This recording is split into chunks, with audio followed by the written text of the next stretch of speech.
сейчас мы делаем проект, называется он «Якутские приборы, побывавшие в космосе».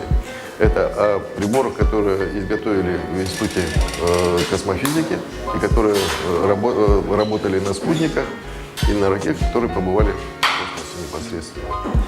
Ну, идея сама, в принципе, наша, она витала в воздухе, потому что мы, в общем-то, в центре работаем непосредственно в контакте с Институтом космофизики.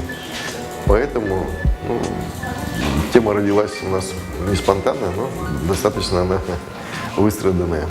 Мы встречались непосредственно с создателями проектов. Вот вчера мы были как раз в Институте космофизики, взяли интервью, пообщались, пощупали руками, можно сказать, те приборы, ну не совсем, которые летали в космос летали, но точно такие же, вот их даже не копии, а, так сказать, братья, потому что они делают несколько экземпляров.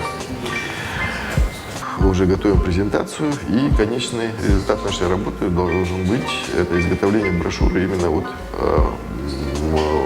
о приборах, которые побывали в космосе.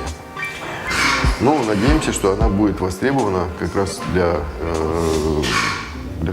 специалистов и как раз для ребят, потому что, в принципе, информации достаточно мало.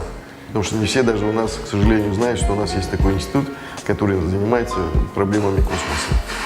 Ну, ребята у нас серьезные, работают, они очень мотивированы, и, как видите, они сами работают, в общем-то, проблем нет у нас с таким, чтобы работать из-под палки.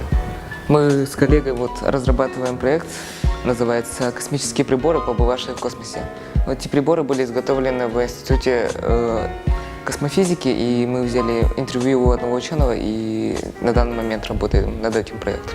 Как только окончим вот эту презентацию, мы хотим сделать брошюру, книжку маленькую. Будет содержать фотографии самих приборов, и будем популяризировать эти приборы, так как даже некоторые не знают, что есть институт космофизики. Он, наверное, будет не совсем готов, мы будем дальше его развивать. И если получится, то сделаем брошюру. В конце школы в проекте будет содержано самое имя ученого, у которого взяли интервью, ученые, которые разрабатывали эти проекты, и фотографии приборов, и подробная информация.